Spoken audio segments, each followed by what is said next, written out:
Hello everyone, in this video I'll be explaining you the problem bowling balls. So it was asked in codechef contest starter 197. So it says bowling balls come in 11 total sizes and integer weight between 6 and 16. Okay, if you consider from 6, 7, 8, 9 till 16, it is of 11 sizes, 11 different sizes, measure in pounds. In a bowling event, chef is given a total of n bowling balls, with the ith one being a of I pounds.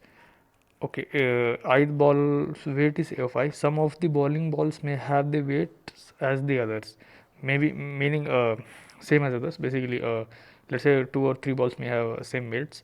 Chef can use a bowling ball which is at least x pounds and at most y pounds. Okay, find the number of bowling balls chef can use. Okay, so it is easy, don't worry, I'll be explaining you on the board. So first line of input will contain a single integer t denoting number of test cases. So let me take first input c in t while t minus 1. This will take care of all the test cases. For every test case we'll be calling one function void, void solve, whose return type is void and it has no parameter. And it is saying first line of each test case contain three integers n, x and y. So n, x, y. Let's take their values in n, x and y variables. So let's understand some of the examples. They have given three examples. In first example, n is 4, x is 7 and y is 10. So let me take this on the board. N is 4, x is 7, y is 10, and since n is 4, so there will be array of size 4 and its values are 6, 8, 6, 8, 10, 11.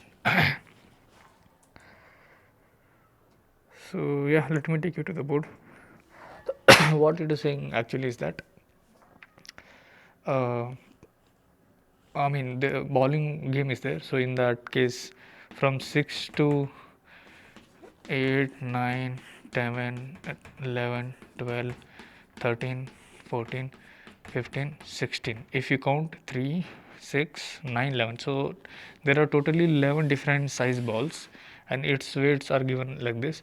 So in the question they've asked, like chef can choose a ball whose weight is at least 7, weight of the ball. If you take, this is array, if you think of, this is weight array. So weight of I should be greater than equal to x and should be less than equals to y. That is the condition that they are saying.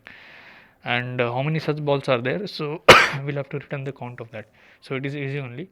What we'll be doing is we'll be taking this input 6, 8, 10, 11, and while taking the input only, we will check if 6 lies in this range. What is x? X is 7. Weight of I. What is y? Y is 10. So 6 lies somewhere here, it does not lie in our range. So count will take one variable which will be initially 0, which will keep track of how many such balls is there whose condition is that weight of I greater than equals to x, less than equals to y. If you take 8, 8 lies somewhere here, 7, 8, 9. So whatever weight, so if we have these 4 weights, that will be in our range, so we'll be counting. So 8 is in our range, so we'll increase the count. Now we'll come to 10. So 10 is again in our range, like both are included, x and y, so we're taking that. So count is 2 now. Now we'll move pointer to here and it is 11. 11 is out of the bound, so we will not be taking that. So there are two such balls, 8 and 10, whose weights lie between x and y, so we'll have to return this. I think this is much about the problem. So how do we solve this? It's easy only. Like if else condition we'll have to use. We'll take one for loop. First we'll take one count. So count initially will be 0, as I said said on the board. So we'll be looping running loop from I 0 to n, and we'll take one int weight. Okay, now here what we'll take is we'll take one by one all the weights.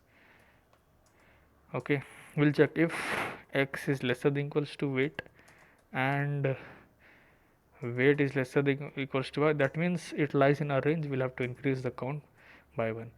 Once you come out of the loop, we have checked all the balls weight, if it was lying in the range or not, and we have got the count. So at the end we'll have to output the count.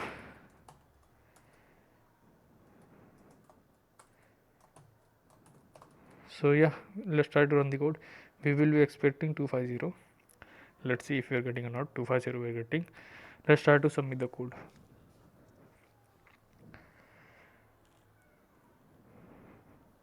Yeah, it got accepted, so it was easy only. Some of you guys would have done using vector. Basically you have taken vector and stored all the weight values in vector, but in this problem we don't require that, because on the go we can find it. So I think this is most optimal, since space complexity is 1 and time complexity is linear of n. So yeah, thank you guys for watching the video.